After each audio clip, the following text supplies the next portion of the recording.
गौतम बुद्ध जब भी अपना प्रवचन समाप्त करते अपने शिष्यों को 3 बार समझाते और कहते कि जाओ, अब अपना अपना काम करो। उनका एक प्रिय भिक्षु था आनंद। उसे यह बात अजीब सी लगती कि रोज रोज उसी बात को कहने का क्या मतलब है, और जब एक दिन उससे रहा नहीं गया तो उसने उन्हें टोक दिया। बुद्ध धीरे से मुस्कुराए और बोले, आनंद, तुम्हारा कहना अपनी जगह पर सही है कि भिक्षु को रोज रोज क्या समझाना कि जाओ, अब अपना अपना काम करो। पर शायद तुमने यह ध्यान नहीं दिया कि धर्म सभा में सिर्फ भिक्षु ही नहीं, आसपास की बस्तियों के बहुत से लोग भी आते हैं। उनमें से बहुत से लोग ऐसे होते हैं जो पहली बार आए होते हैं, तो उनके लिए मैं यह बात 3 बार दोहराता हूं। पर यह स्पष्टीकरण भी आनंद के पल्ले नहीं पड़ा। इस पर बुद्ध बोले, आनंद, आज की सभा में जितने लोग बैठे थे उनमें सन्यासी तो बहुत सारे थे, पर एक चोर और एक वेश्या भी थे। कल तुम ऐसा करना कि किसी एक सन्यासी उस चोर और वेश्या से जाकर मिलना और उनसे पूछना कि मेरी बातों का उन्होंने क्या अर्थ ग्रहण किया।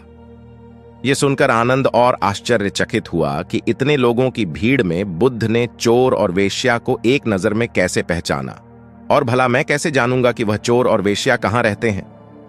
बुद्ध उसके मन की बात समझ गए।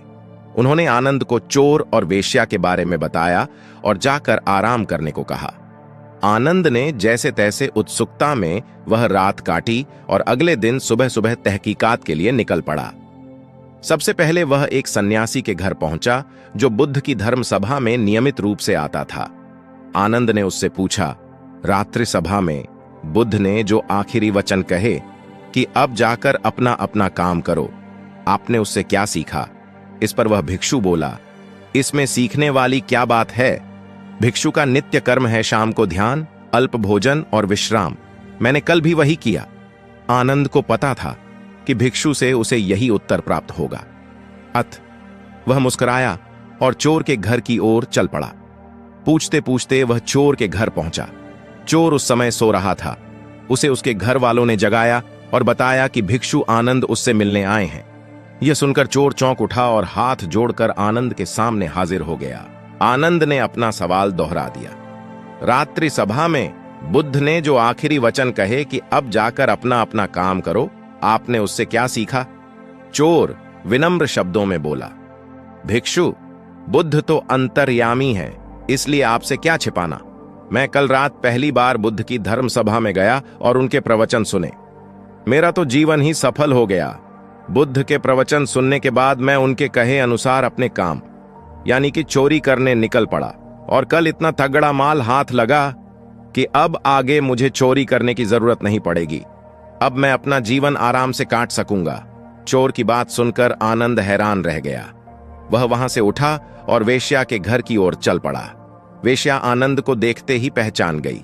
उसने आनंद को प्रेम पूर्वक घर के भीतर बुलाया और उनके लिए जलपान लेकर आई। जलपान ग्रहण करने के बाद आनंद ने वेश्या के सामने भी अपना सवाल दोहराया। यह सुनकर वेश्या बोली, भिक्षु, भगवान बुद्ध ने अपने प्रवचन के अंत में कहा कि जाओ, अपना अपना काम करो।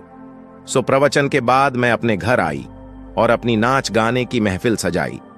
लेकिन बुद्ध के आशीर्वाद से कल के जैसी महफिल तो कभी नहीं सजी। कल मेरी महफिल में कई बड़े बड़े राजे महाराजे पधारे। उन लोगों ने प्रसन्न होकर इतना धन धान्य मुझे दिया कि अब मुझे धन के लिए यह कर्म करने की आवश्यकता ही नहीं पड़ेगी। आनंद के आश्चर्य की सीमा न रही।